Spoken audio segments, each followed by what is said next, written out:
Good morning, everyone, and thank you for your time. Yeah, let's start meow, eh? Let's do it.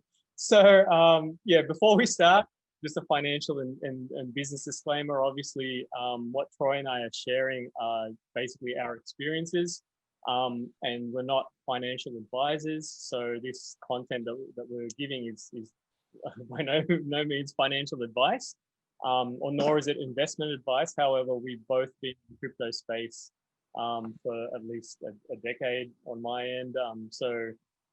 We do have an idea of what we're doing. It's still really new. What we're in. So you guys are actually still pretty early into the whole thing, even though it feels like it's been going on for a while. There's still a couple of 100 years left in digital currency to go, which we'll go through later. Just have a read of that, and obviously you can watch the replay. What we'll be sharing basically is always at your own risk, do your own research, and just put your big boy and big girl pants on and make decisions on your own. We're just going to give you the most value that we can from our experience. So we already went through this part, so I'll skip that. The only other thing I wanted to add to that is just in the chat box there, whether you send it to myself or Troy or to everyone, if you could just type in a couple of things like why you're here, or what it is you're expecting or what you're looking for, whether you're a beginner or you're advanced or you're already doing something in this space, just pop it into the chat there. And if there's anything specific that you need to have answered, if we miss anything, we'll do a Q&A afterwards. And also, if there's any sort of jargon that we say as we're going through the slides, if you just pull us up on it. If we say something that you're like, what is that? Let us know straight away so that we can answer it rather than like waiting, an hour. So yeah, we want to make this as personalized as possible. So we totally get that people are all at different stages. So please don't be afraid to, as I said, if you want to message it to everyone, that's great. Or if you want to put the message up directly to myself or Kevin, or you can find us both on Facebook as well. So our inboxes are always open for any questions as well. So we want to make this as personalized as possible and give you guys a great experience into crypto, because it's given Kevin and myself so many things, and we want to give to other people to learn. Yep, exactly.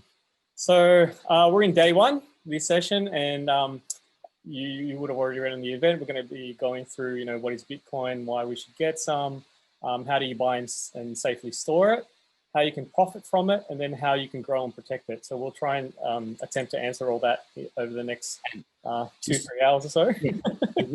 really quickly on that, right? So this session is scheduled for 3 hours. There may be a chance, due to some of the rabbit hole stuff that we get and Q&As that may happen and questions that we get, that we may go over that. All of this is going to be recorded. We will definitely try our best to stick to the 3 hours, but Kevin and I are really passionate on these subjects, so we may go over a little bit. And if we do, feel free to stay on, or as I said, it's all recorded anyway. So, but we'll definitely be doing our best to get it all in, as much information as we can in the 3 hours for you. But look, if you get some extra value and you stay on a bit longer, then happy days. Yeah, you'll be sick of my voice by the end of this, but I love this stuff. So I can see. Yeah, absolutely. So Penny and Cherie, thank you for putting that in there. We'd love to hear from everyone else as well. Thanks, Taylor. Just literally just one sentence, where you're at with crypto and what you're looking to get out of the journey. That'd be awesome. And that way we can kind of tailor the information. Mm-hmm. Cool. So that's me. And this is a couple of years ago. I used to work in retail and restaurants and door-to-door sales and graphic design and a whole bunch of things. And I basically built a career in music, playing drums internationally. And out of that, I was able to invest in self-development, personal development programs, and business education. And thankfully, I got into the novelty of Bitcoin at the time. I didn't know it was going to be as huge as it was today. For me, it was just like, oh, this is something fun, digital currency, might grab a bit. And I chased, the Western model of success. But I ended up burning the candle at both ends, and I got a stroke. So I was paralyzed from the left side of my body down, and I had to stop playing drums. This was about 4 or 5 years ago now. And ended up recovering in Thailand. I came here and decided, hard work wasn't for me. I had to work smarter, not harder, and sort of realigned myself and dove into the blockchain rabbit hole, being a bit of a computer nerd. So I went into learning how to invest, learning how to trade, learning how to integrate crypto into my business or my businesses. And eventually I ended up focusing on food, water, and shelter. So I opened up a vegan restaurant, an acai cafe, and I built an eco resort so that others who were experiencing creative burnout could, build a better future for themselves as well. And all or most of what I did was actually built using crypto, whether it was through fundraising through crypto or gains that I made from trading or just playing around with it, taking payments in business. Sometimes I do gigs and I get paid in Bitcoin and things like that, back when it wasn't a thing. And yeah, along the way on that journey, met a whole bunch of people in the crypto space as well, and learned a whole bunch of things. And one of the people I met was Roscoe Patterson, who is one of our mentors, and who's introduced me into a whole bunch of stuff. He introduced me to Troy as well, and I joined his group called Build the Future, and basically that set off this roller coaster ride of being involved in crypto and now building this resort. So it's where I live now, even though I'm originally I grew up in Australia and Sydney, but because of COVID, basically I've been stuck on the island. Not a bad place to be stuck, but yeah, reaching out to people and trying to, I guess, share what I know as well about crypto because of everything that's happened, and hopefully be able to give people some sort of hope throughout the quarantine and things like that. That there's a place here that it back in mid 2000 and whatever, what do you call those, the 2000 and teens. Crypto was magical fairy money, and people were like, what is this? It's a scam. Bitcoin this, Bitcoin that. It's gone nowhere. And yet there's a resort that I'm sitting in built from crypto. So hopefully that can inspire other people to delve into it as well. Over to you, Troy. Cool, man. Thank you. So I started in crypto about 4 years ago, and this is me during the 2017 bull run, living like a rock star. There's been lots of ups and highs and lows in crypto, but it's been an amazing thing and has given so many things to me and my family that I'm very thankful for. And I've met some amazing people along the way, like Kevin. If you want to jump to that next slide, brother. So since 2016, 2017, I've, during my whirlwind introduction to cryptocurrency and blockchain technology, I've always been a massive nerd, and I've always kind of been, worked a few marketing jobs and other things like that. But I've always been really, really interested in AI and technology and things like that. But I've really focused very much on consolidation and wealth management. And in 2019, this is just a picture with myself and Gary Vee, which some of you guys may know from social media. And it's all about the long-term game. So he's very much about long-term and very much about focusing on, the macro vision and how big it is. And in crypto, we can kind of, you'll realize this, especially for the beginners who are starting, you can get kind of sucked into this FOMO and this kind of rabbit hole of really quick gains and really quick money. If you can work on your psychology, which is the hardest thing to do, right? We often say it's 80% psychology and 20% technical knowledge. If you can work on your psychology and realize that this is a macro vision and a long-term gain, like if we use Kevin's example, he didn't build his resort. He didn't build his resort just in 1 year. You know, it took a macro vision and a lot of years to build up to that point, but now he's got the fruits of the reward there. So we're very much focused on the macro vision and very much focused on, you know, the future of money and the future of crypto. And we all know that things are going digital, and that's where we are. This is a photo earlier this year of my lovely wife and 4 I call them little ferals, but they're my little kids, and living a good life here at the moment near the coast, which is very nice. So yes, so my vision is very much about wealth management and very much about creation of wealth and long-term vision, which is pretty much aligned where me and Kevin are, and why we are together in our crypto journey moving forward. Awesome. Yeah, so we pretty much started, you know, in the same place that you all are starting now. So really appreciate you all being here and being willing to learn, because, you know, like everyone else, we had no idea, right? And we had to search for the same material and same information. And so, you know, asking ourselves, you know, what is Bitcoin? And as you can see there, Bitcoin is a digital currency that uses peer-to-peer technology to facilitate instant payments. It's a virtual currency, not a coin. So that's a big misconception. A lot of people think it's this big shiny gold coin with a B on it, but it doesn't actually exist. It's totally virtual. It's just the same as when you do online banking. You know, your money gets transferred in and out of your accounts and into your businesses. You don't see the money. It's just all ones and zeros inside a computer. The difference between the Bitcoin network is that it operates on a network that is shared across a bunch of computers that isn't centralized to a bank. So basically, users can send and receive Bitcoin or Satoshi. I'll get into that later. That's the units of Bitcoin. And it broadcasts that digital message, and it's coded. So they use cryptographic technology to basically encrypt or code the transactions, and that's all sent, you know, via the internet. And because the network transactions are sort of sent out to all the computers, then those computers verify that the transactions are actually correct, real and true, versus, you know, a bank system would normally do that. Yeah, so basically, you know, and we certainly don't. The first time that sentence was spoken to me and Kevin, like you guys who are beginners are probably the exact same thoughts that were going through our heads, which was what the word, I'm not going to say that word in this webinar, did you just say?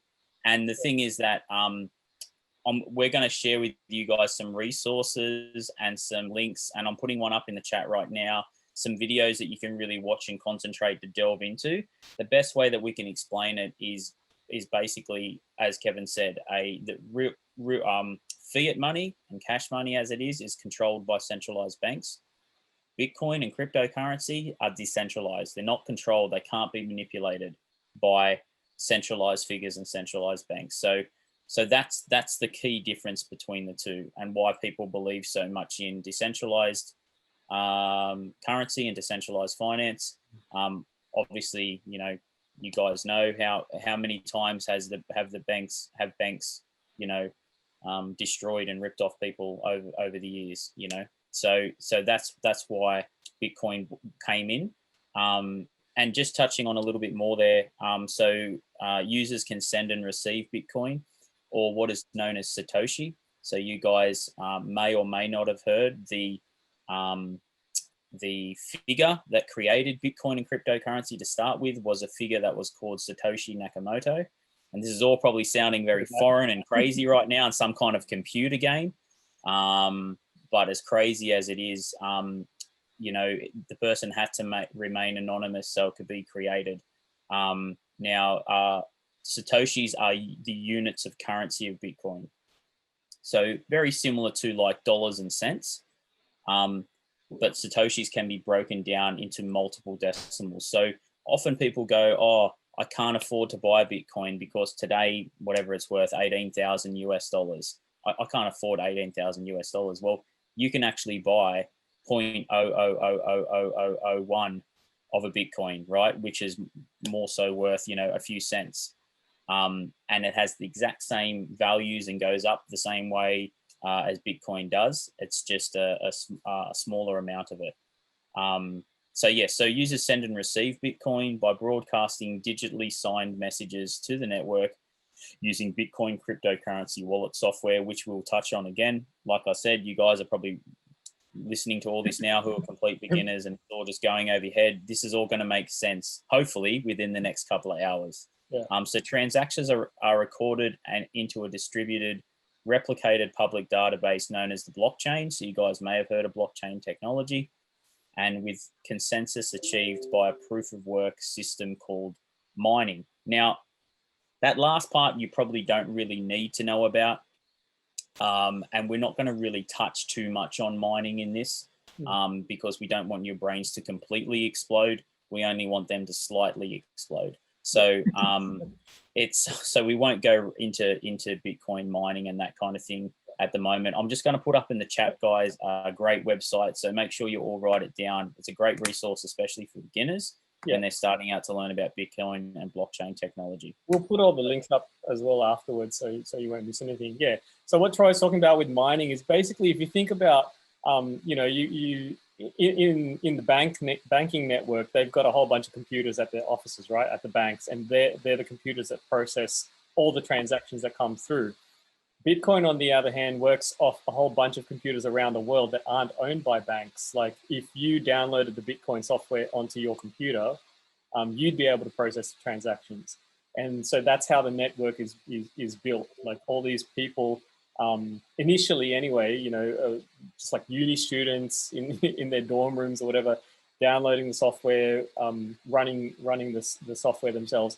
And now it's grown to such a degree that when we talk about mining, it's actually these like huge racks of computers that process these transactions, because they've got to compete with, you know, what the banks do. So that's what mining is. It's not necessarily, you know, digging for coins or anything like that in the computers.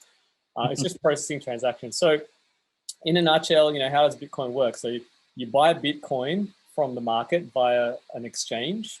It's just like a marketplace, like you're going somewhere to buy oranges or apples, right? Buy Bitcoin from there, but it's online. And then you can send Bitcoin. And what happens is when you send a transaction, the transactions are bundled into a block of data.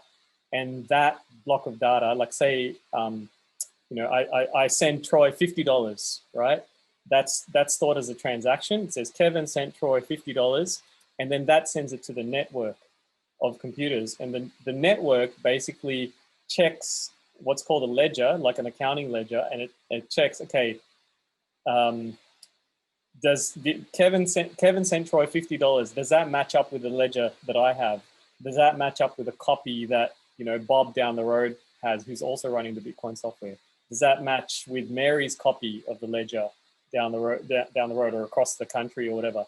And when all the ledgers match up, that's what's called verification. So the computers race to verify those transactions, and it adds them to the ledger to show that the account of Bitcoin transactions is true and correct. And once that's verified, then the money transfers over to Troy, and at the same time, the ledger gets updated across the entire network. So everyone who's running the Bitcoin software basically gets a copy of that ledger to show that that transaction has been completed. Yeah, so just to really, sorry to butt in there, Kev, but this is one thing that I remember when I learned this, and my first question in my head was like, well, how do we know that all these people are saying the right amount? How do we know that all these people are verifying that, you know what I mean, and verifying that it's $50 each time? And those people are rewarded for doing those verifications. They just don't do it because they love Bitcoin and, you know, just really love what it does. Those people are rewarded with portions of Bitcoin for verifying the network, right? So we're talking about millions of these verifications happening, and therefore those people are rewarded, and therefore the ledger is always true and correct. And then if you compare that to a centralized network like a bank, there could potentially be one person ticking or crossing it off, right? So there's much more chance of fraud and corruption happening in a centralized network than a decentralized network where there's millions of users verifying this type of thing. And that's the difference between decentralized and centralized, and why you often hear about centralized fraud happening in centralized banks as opposed to something when it's a verified ledger and transaction on a decentralized network like the Bitcoin network. Yeah. So if you imagine, like, with just with the, I don't know, there's 10 of us on this call, right? If, say, every person on this call had $100 to start with, and we wrote that down on a piece of paper, you know, there's 10 people with $100 each, and that piece of paper was sent around to every single person, so you each had a copy, right? And then if I was to say, okay, I'm transferring $50 over to Troy, then that transaction would get sent to all 9 of you to verify, okay, I'm transferring $50 over to Troy, and then Troy now has $150. Everyone still has their 100, I've got $50. But if I was to say, you know, do something dodgy and go, oh, I'm transferring $150 to Troy, even though I've only got 100, then everyone else in the network would be able to verify, hang on a sec, like our copies say that you've only got $100, Kevin. Where did the 50 bucks come from? That was extra. Your transaction is invalid, therefore not verified, therefore it's cancelled. You know what I mean? So yeah, as Troy said, you know, that's kind of what can happen in banks, right? If it's a centralized thing, someone could accidentally add a zero or type in an additional zero or tick the wrong box or something, and then next minute, you know, the transactions blow out, or someone's made an extra $1 million or whatever, or someone's lost $1 million. So what are you saying? Our banks are corrupt, Kevin? no. Oh, okay. You can totally trust them. Totally trust banks. Okay, cool. A bank has never frauded anyone, have they? And yeah, in addition to that, because all this is done on the internet, so imagine if our little group was like, you know, this trustless, still centralized system, because all of us have a copy of this $100, you know, ledger that says we've all got $100. But imagine if you then sent that out to your friends, your family, other people through the internet, and they all had copies of the same ledger. Basically, my transaction to Troy would have to go through all of those and be verified, therefore creating this thing called a blockchain. And once that blockchain is fulfilled and it goes, okay, the transaction is correct, therefore transfer the money over because it's legitimate. You know, it hasn't been hacked, it hasn't been modified or anything like that. So it's not like a Chinese whisper system. Everyone has the exact same copy of the ledger. Does anyone have any questions around that so far? Because I just really want to get this initial part through, that like people understand Bitcoin's not, you know, like a coin. It's actually just an accounting system, really, if you think about it. It really is. It's just an accounting system. Yeah, exactly right. And it's okay at the moment if your brain is hurting right now. That's okay, because if you haven't really heard about Bitcoin or blockchain before, I remember when I first got told about it, I think I actually walked away and was like, this person is legitimately crazy. And then it took me to go back and read over and go, oh, wait, hang on, this is legit. So please make sure, guys, as those crazy questions are going through your head, because I had so many crazy questions to the person who told me about it, feel free that Kevin and I are your bouncing boards for this, right? So drop your questions in the chat, even if you think, oh, this is really embarrassing question, we'll just personal message it to me or Kevin, and we're happy to reply to you. Okay, so yeah. Yeah. Okay, Clive. Yeah. Sorry. Will the blockchain ledger get bigger and bigger over time and cause transactions to turn to a halt? Great question, because that's exactly what's been happening, right? So as this ledger of accounts just keeps getting bigger and bigger, transaction speeds start to slow down. And so what they've been doing to counter that is by getting more and more computers. So then the more computers process it, the larger these farms are growing, or computer farms are growing. So the more energy they use, and you know, Bitcoin's kind of like this. It's the original granddaddy of cryptocurrency, but it's getting to the point where it's starting to slow down. So other cryptocurrencies are coming in to try and improve the system, to try and, you know, speed things up. And there's also other programming happening on Bitcoin to still keep the transactions relatively fast. One thing that is, I guess, good or different in cryptocurrencies versus banks is some cryptocurrencies have like a sliding scale of how much transaction fees you want to pay in order to use it. So then you can pay a little bit more to make the transaction happen faster, or you can pay a little bit less and it'll go slower. But essentially, they're still quicker than banks. Like if you were to transfer money, from one bank account to another, if you were doing it within the country, it'd be overnight, right? Sometimes if it's within the same bank, it'd be the same day or within the same hour or instant or whatever. But if you're transferring money overseas, it might take 3 to 5 business days or longer. Whereas with cryptocurrencies, it can take a couple of seconds, or it can take a couple of minutes, maybe a couple of hours if the network's blocked up. But yeah, it's not going to take a couple of days for the transfer to come through. And it's still going to be cheaper than doing a currency conversion from the bank, and then the transaction fee, and then the receiving fee, and then all those other little things that the banks like to add on. You pretty much get it. When you do the transaction, it tells you this is how much you're going to get charged, this is how much the other person is going to get, and you can approve it, straight away. Yeah. So, cool. I'll just keep going. Yeah. Yeah. So yeah, why Bitcoin? So there's no central authority, which means governments and banks, they try to regulate it, but they can't stop it. Pretty much unless like a cataclysmic event happens, like an asteroid hitting the planet and stopping the internet, you can't stop Bitcoin. it lives on the internet.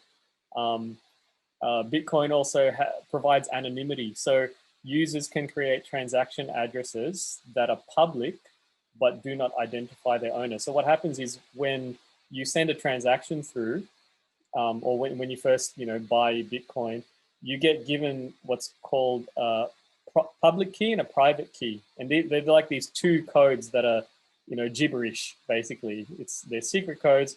Your public key is what gets sent around with your transactions, and your private key is what you keep for yourself, and only you have it. And somehow those keys mesh together, and through a process of encryption, the transaction is sent, or the information is sent over to whoever it is you're transferring to. And then once the transaction gets to the other person, then their private key and their public key meshes with the code, the transaction, and decrypts the transaction. So again, a lot of I'll try and explain that in because Kev is very technical, and that's why I love him. But I'm very simple, so I'll try and explain it in old world version. So we're talking about new world stuff, so old world version. So and I'm not sure if this will apply to you. Sorry, Taylor, in Canada. I'm not sure if they've got BSB and account numbers for banks. But a BSB and account number we can share with other people publicly, and they've got what our BSB and account number is to deposit money into our bank account.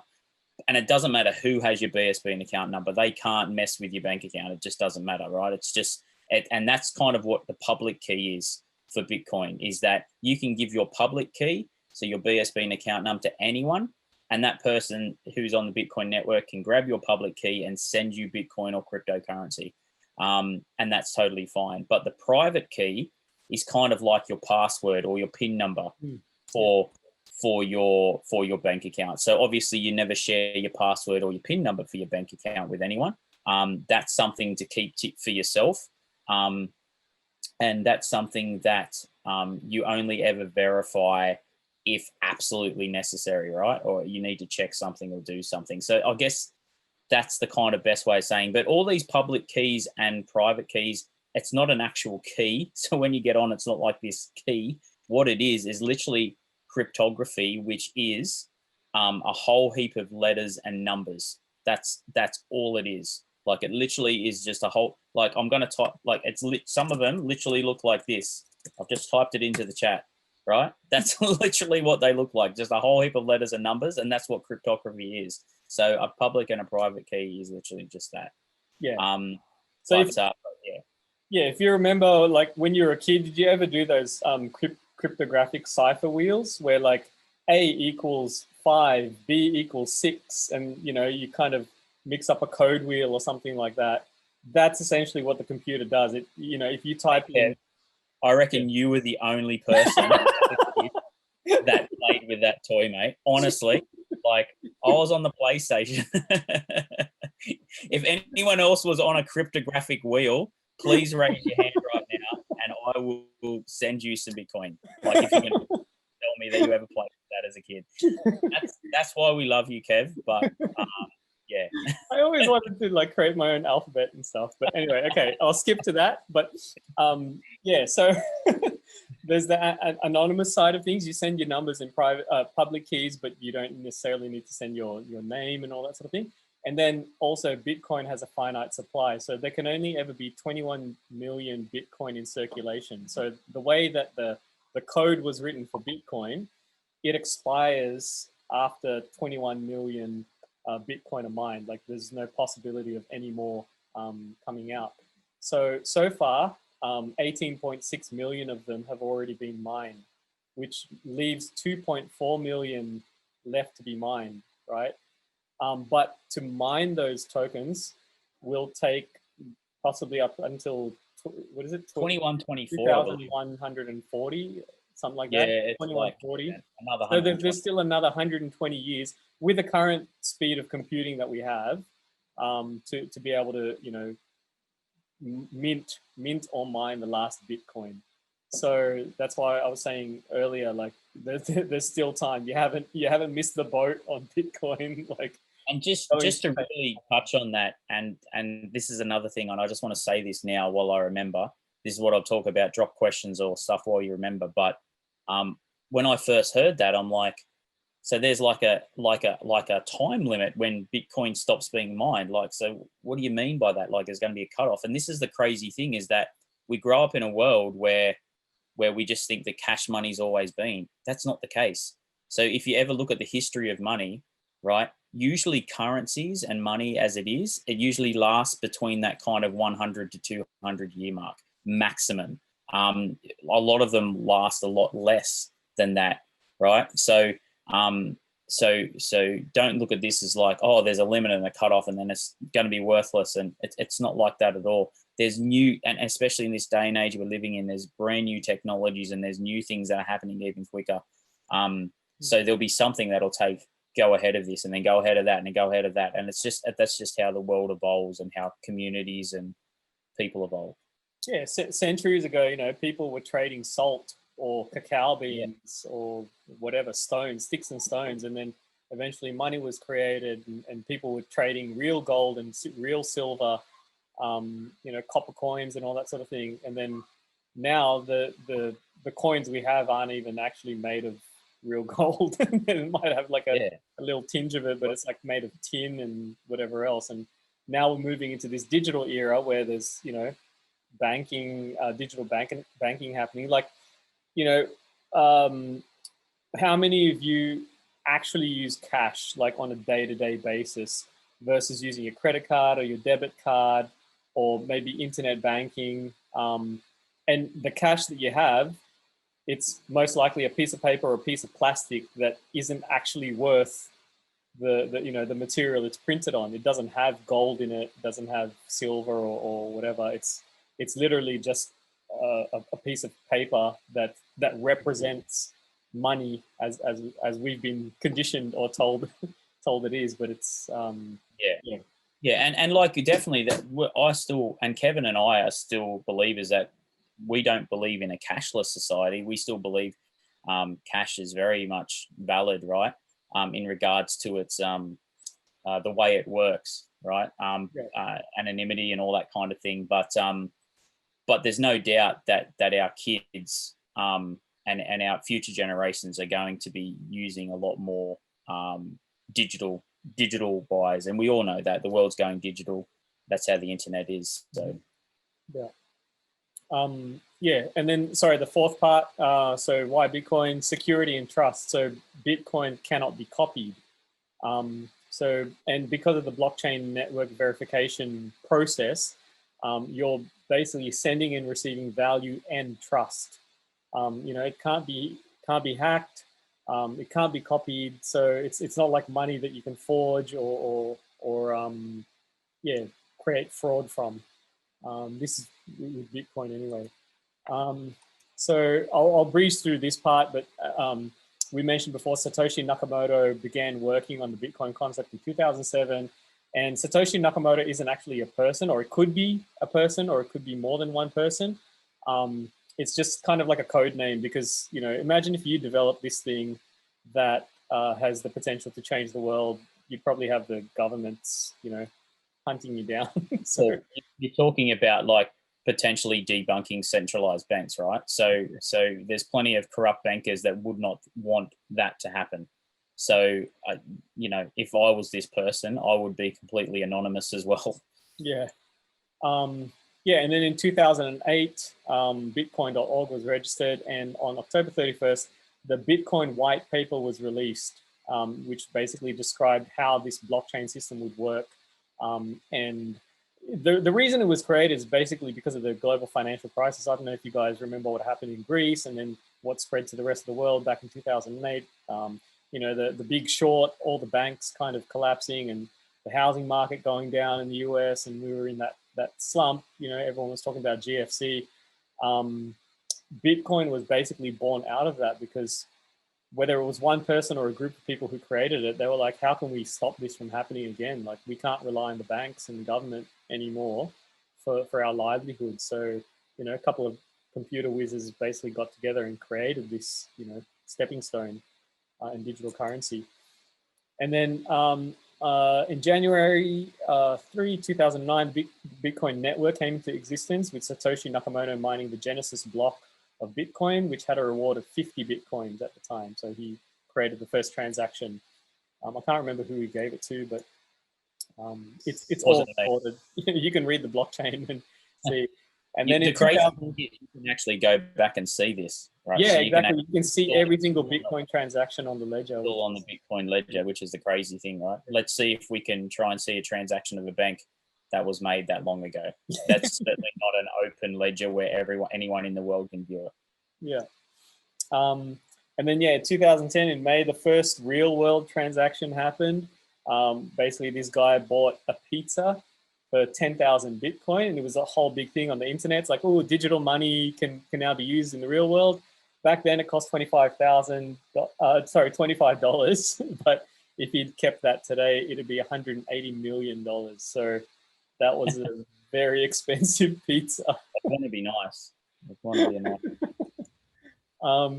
So 2011, Bitcoin first hit $1. So when it was first created, it was like, as Troy said before, 0.000000, like 8 decimals, one of a cent. And then 2011 hit $1, and then it started sort of getting noticed in the market. So then altcoins or alternative coins, like sort of branches or different versions of Bitcoin started coming out. And between 2013 to 2017, Bitcoin rose from $1,000 to an all-time high of 19,783, so almost 20K. And this was the peak in 2017. This is all US dollars as well, guys. Yeah. And then, you know, you guys you might have heard there was a crash or a big correction or whatever you want to call it right at the end of 2017. And, you know, oh, Bitcoin's dead. It's, you know, everyone was sort of like, I told you so, this is bad, blah, blah, blah, blah, blah. And then 2020, we're back there again. Like we almost hit 20K just a couple of days ago, wasn't it? Or last it was only a few days ago. So we're like back at that level again. And so it's just like any other stock or currency, anything that has longevity, like it ebbs and flows and, you know, goes up, goes down. For a bit of fun later, we'll show you guys the Bitcoin obituary, which is on the internet, which shows you the entire history of every time someone said Bitcoin was dead. It's like hundreds and hundreds of times, and every single time it always comes back. It's a good laugh. Yeah.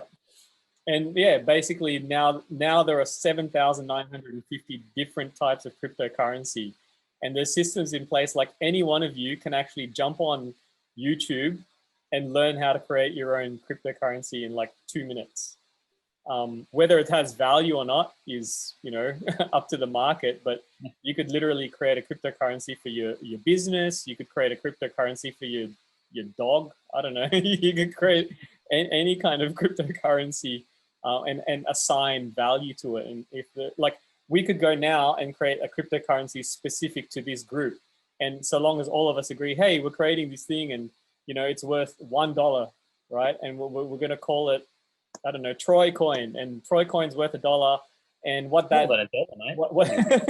what that buys you is, 5 minutes of Troy's time to teach you about Bitcoin. So long as everyone agrees to that, so long as the market agrees to that, then we've actually created a market for the cryptocurrency to be bought and sold. If one of you want to spend 10 minutes with Troy, then you go, okay, I need to buy, 2 Troy coins, and you'd only be able to buy it within whoever's here. So yeah, it's crazy how quickly it's grown. So anyway, wrapping all this up, you don't need to be a rocket scientist to understand all this stuff, right? Like, yes, we're nerds, but when the first text message was sent, this was in Christmas 1992. It was sent to this Orbital 90 phone. I think it was one of those ones you almost carry in a briefcase with a satellite. I don't know if anyone can remember that, but the first text message was sent, and it was Merry Christmas. And then the upgrade to that was the good old Nokia 3210, I think it was. And remember the hurdle of trying to send text messages on that and trying to learn how to use a phone. And then there was email, but again, you don't need to know the programming. You don't need to know the ins and outs of how all this stuff worked. Over time, the adoption came in, and it just became, second nature. You don't need to know binary code and programming and blockchain and all this stuff for it to be useful, right? So it's the same thing with Bitcoin and cryptocurrencies. Next, so yeah, as Troy dropped into the chat, if you really want to dive into the rabbit hole, there's a really good website here that has like everything you could possibly ask about Bitcoin. It's got it in there in like short snippets, and you can sort of dive in on your own time to have a look, and it'll explain everything about Bitcoin. It's got some video links as well, which I love to watch little snippets of videos rather than read stuff. So yeah. So why now, and what's possible, right? As mentioned before, there's 120 years left to mine Bitcoin. So it's still got a lot of life left. Specifically, COVID-19 and the whole situation this year has changed the world drastically. More people working from home or more people working online. And, in some parts of the world, people are like, well, we don't need to go back to offices anymore. We've been more productive working from home than we have, in the office. And then other people are also looking for new ways to earn income, right? Because of what's happened with COVID. So governments haven't stepped up as well. There's surplus checks going around here and there, but it's not enough. And basically life's changing. There's a big shift. If you're thinking on the spiritual side, there's all this stuff to do with spiritual shifts in the world and consciousness and all that sort of thing. And then on the more practical side, it's like, yeah, government systems are going down. Like, you just have to look at what's happening in the US or China or Hong Kong or anything like that. There's change happening. Yeah, it can kind of connect with you no matter what your mindset is, right? So there's no doubt that since I've been involved in this and like over my time, like just in my adult life, I've looked at a lot of different things around wealth management and creation and that kind of like mentality behind it and psychology. But, there is definitely like that kind of spiritual shift, as Kevin said. But if you're a very practical person and you purely just concentrate purely on practicality, it's really simple stuff, right? You don't need to be a rocket scientist to see that governments haven't stepped up. You don't need to be a rocket scientist to see that things like COVID have changed the world for going to be for a very long time. You don't have to be a rocket scientist to know that old financial systems are failing and have continued to fail over and over and over again. And each time they fail, how many bankers go to jail? I think part of global financial crisis in 2008, whoever remember it, there was one person that went to jail, and that wasn't even one of the big guys. That was just like a poor fella. I think it was like for one of the minor ones, and he didn't do anything anywhere near as bad as those massive companies that failed millions and millions of people, right? So we're seeing this shift, and we're seeing, you know, people are realizing this now and aware of this now, and that's not just a coincidence that Bitcoin has miraculously gone to $20,000 from 0.0003 of a cent, right? It's because people are realizing that decentralized money is needed, because corrupt financial centralized banks have screwed people over essentially for a long time, and people are sick of it. So like what Kev's just put there, so the economy is shifting at rates that we've never seen before in history as a species, and that's exactly right. And we can just kind of tell the technology. There's this great thing that come out about earlier this year that I think it said in what were the things that weren't around in 2008, right? And I might be a bit old here, like there's some young people on here that probably have only grown up with smartphones, but like in 2008 there was no Airbnb, there was no iPhones, there was no all these other crazy things that we just take for granted and use every single day here. And you think, well, that was only 10, 12 years ago. So every time technology improves and keeps getting better, and computer power keeps getting bigger and better, and AI, artificial intelligence, keeps getting bigger and better, all these things are only going to expedite the fact of people's awareness and our access to information. People are much more informed these days. We're on the internet all the time. You know, people just don't pick up a newspaper like we did 30 years ago and go, oh, I believe that's the news, right? So people make their own informed choices and go to independent websites. I don't walk around with your fake. No, don't get your news reports off Facebook. I don't walk around with a tinfoil hat on, right? I'm not some crazy conspiracy theorist, but I do look at independent sites, right, and independent research, right, because there's things that are skewed in certain directions for certain political advances and things. So you just got to be more informed, and as the internet's created, has been much more informed people. So all these things point towards people's mentality and their understanding of what's going on in the world. And we hope that you guys have joined us here today, and the people who are watching the recording are joined because you are aware that of a few things. So the first thing being that there is this awareness of, hey, there's something going on here. There's a reason why Bitcoin's gone from a decimal point of a cent to $20,000. You know, secondly, I would like to be a part of this, right? I want to try and set myself and my family's future up and be ahead of the curve. So then if there is a real shift towards this, which is happening right now, I want to be a part of that and set myself up financially and my friends and family financially.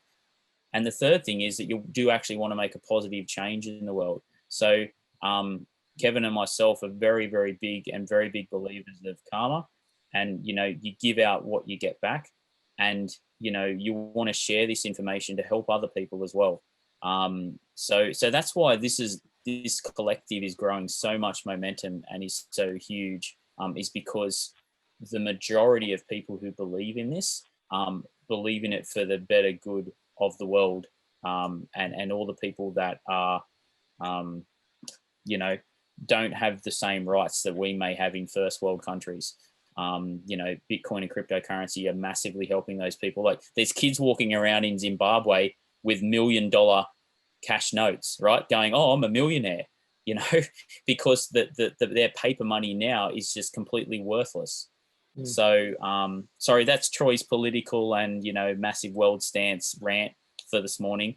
But I just wanted to say that so then people get a concept and an understanding of why now and what's possible and why it is so important to be part of this.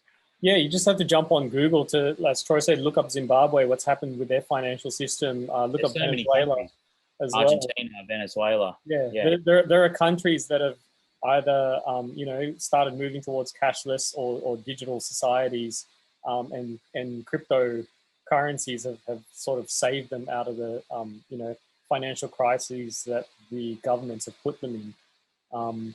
So yeah, it's not just like a little backyard or bedroom project by a bunch of nerds. the banks and institutions are starting to get into it as well. As you might have seen in the news. This is a post on, I think it was Twitter or something. The PayPal CEO back in 2018 said Bitcoin was going to zero, and then you might have heard in the news just this month they're like, oh, we're now buying and selling Bitcoin and allowing our customers to buy and sell Bitcoin, and like they're just jumping on the bandwagon, and all these other large institutions and banks are basically buying up as much Bitcoin as they can because they now see the potential in it. And they probably also see that they can rip other people off by having their own versions of it. So, they're just joining the bandwagon, basically. But it's good to be aware of these things, right? Yeah. It's good to be aware.